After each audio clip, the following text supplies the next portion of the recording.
मध्य प्रदेश की 100% सही खबरें देखने के लिए एक छोटा सा लाइक सब्सक्राइब कर दीजिए और इस वीडियो को पूरा जरूर देखिए। उज्जैन के तराना में मुख्यमंत्री डॉक्टर मोहन यादव के मंच पर स्थानीय और कांग्रेस विधायक महेश परमार अपना भाषण देकर चले गए। इस पर मुख्यमंत्री डॉक्टर मोहन यादव ने मंच से ही बिना उनका नाम लिए कहा कि जब भी धर्म की बात आती है कांग्रेस मैदान छोड़ देती है। 2489 करोड़ रुपए की नर्मदा शिप्रा बहुउद्देशीय परियोजना का लोकार्पण सीएम मोहन यादव ने गुरुवार को तराना में किया। नर्मदा घाटी विकास प्राधिकरण द्वारा किए गए कार्य में सीएम द्वारा वाल्व खोलते ही नर्मदा का जल तराना पहुंचा।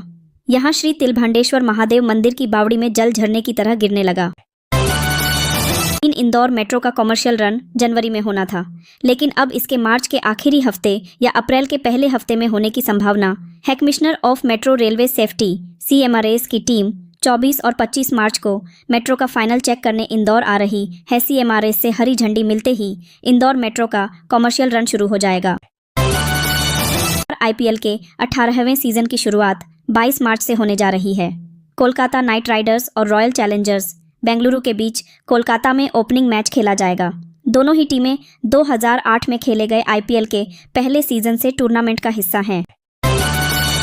नई दिल्ली में जबलपुर संसदीय क्षेत्र के सांसद आशीष दुबे ने केंद्रीय सड़क परिवहन मंत्री नितिन गडकरी से मुलाकात की।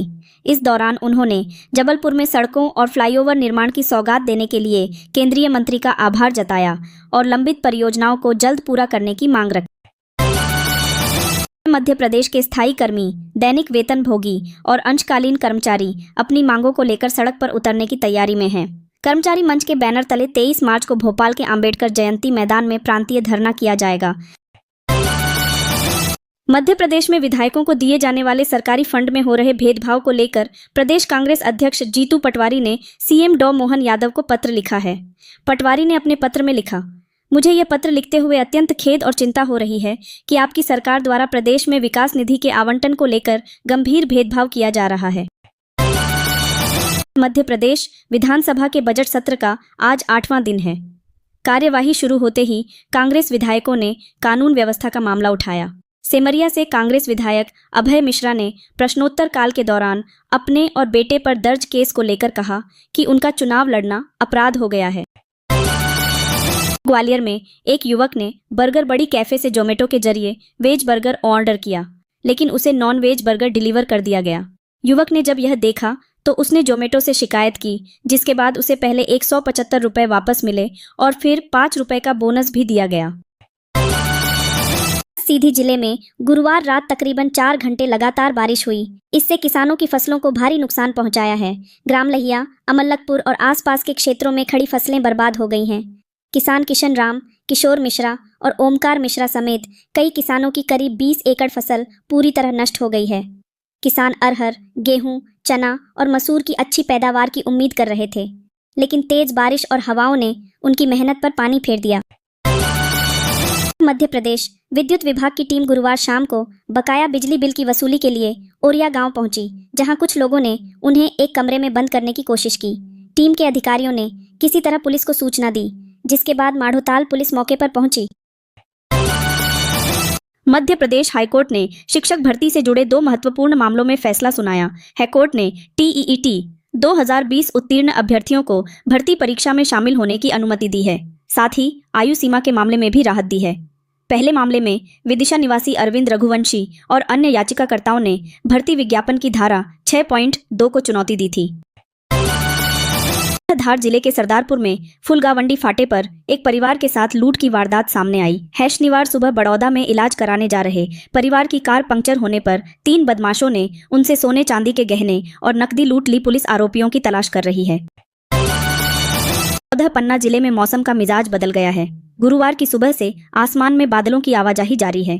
शाहनगर क्षेत्र में शाम को कुछ देर ओलावृष्टि के साथ बारिश हुई। जिला मुख्यालय में शुक्रवार सुबह बूंदाबांदी दर्ज की गई।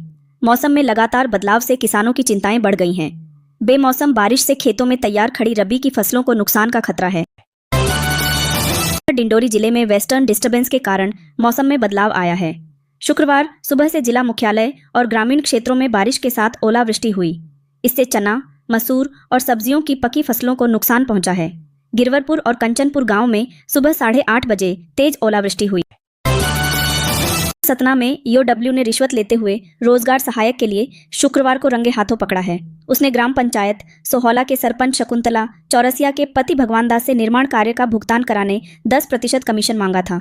इसके बाद सरपंच पति की शिकायत पर टीम ने उसे 5,000 रुपए लेते रंगे हाथों पकड़ा है। खरगोन के बालसमुद में एक किसान की डालर चना फसल में आग लगने से बड़ा नुकसान हुआ है। गुरुवार रात को किसान संतोष लक्ष्मण पटेल के खेत में कटी हुई फसल के ढेर में अचानक आग लग गई। तेज हवा के कारण 10 फीट तक ऊंची उठी आग की लपटें। सूचना मिलते ही गांव के लोग मौके पर पहुंचे। उन्होंने मोटर पंप से आग बुझाने की कोशिश की, लेकिन फसल पूरी तरह जलकर राख हो गई। बालाघाट में शुक्रवार को पुलिस पेंशनर संघ ने पुलिस कर्मियों पर बढ़ते हमले को रोकने के लिए कलेक्ट्रेट में मुख्यमंत्री के नाम ज्ञापन सौंपा है। संघ के सदस्यों ने बीते दिनों मोगंज में एएसआई रामचंद्र गौतम की हत्या और इंदौर हाईकोर्ट के सामने पुलिस अधिकारी पर हुए हमले का मुद्दा उठाया। इस इंदौर में बजरंग दल का विशाल शौर्य संगम कार्यक्रम आयोजित होने जा रहा है। इस कार्यक्रम में मालवा प्रांत के 50,000 कार्यकर्ताओं के शामिल होने का दावा किया गया है। मध्य प्रदेश में 3 सिस्टम के एक्टिव होने से मौसम पूरी तरह से बदल गया है। गर्मी के दिनों में ओले, बारिश और आंधी वाला मौसम है। गुरुवार को भोपाल, सागर, सीहोर, रीवा समेत 20 से ज्यादा जिलों में मौसम बदला रहा। कहीं ओले गिरे तो कहीं तेज आंधी चली और हल्की बारिश हुई। ऐसा ही मौसम शुक्रवार को भी बना रहेगा। इस मध्य प्रदेश के मुख्यमंत्री डॉक्टर मोहन यादव ने ये जानकारी विधानसभा में एक सवाल के जवाब देते हुए कही है। दरअसल कर्मचारी चयन मंडल ही प्रतियोगी परीक्षाओं का आयोजन करता है और उसकी कमाई का मुख्य जरिया बेरोजगारों से ली गई परीक्षा फीस है। मध्य प्रदेश विधानसभा के बजट सत्र का आज 8वां दिन है। कार्यवाही शुरू होते ही कांग्रेस विधायकों ने कानून व्यवस्था का मामला उठाया। सेमरिया से कांग्रेस विधायक अभय मिश्रा ने प्रश्नोत्तर काल के दौरान अपने और बेटे पर दर्ज केस को लेकर कहा कि उनका चुनाव लड़ना अपराध हो गया। इस कर्मचारी चयन आयोग ने जूनियर सचिवालय सहायक लोअर डिवीजन क्लर्क और सीनियर सचिवालय सहायक अपर डिवीजन क्लर्क भर्ती के लिए आवेदन शुरू किए हैं। उम्मीदवार ऑफिशियल वेबसाइट पर जाकर अप्लाई कर सकते हैं। इस राजधानी भोपाल में मध्य प्रदेश सरकार के तीसरे सबसे बड़े सरकारी दफ्तर विद्यांचल भवन में लगी आग से दहशत फैल गई। ये दहशत जून 23 और मार्च 24 में सतपुड़ा वल्लभ भवन में आग लगने जैसी ही थी। कर्मचारी आग बुझाने दौड़े। गनीमत रही कि 10-15 मिनट में ही आग बुझा दी गई। इस शाजापुर जिला अस्पताल में एक गर्भवती को 3 दिन तक भूखा रखा गया। डिलीवरी के लिए परिजन डॉक्टर से संपर्क करते रहे, लेकिन वह नहीं पहुंची। कलेक्टर से शिकायत के बाद महिला की डिलीवरी कराई गई, लेकिन नवजात की मौत हो गई। परिजन ने डोरला लक्ष्मी जायसवाल पर लापरवाही बरतने के आरोप लगाए हैं।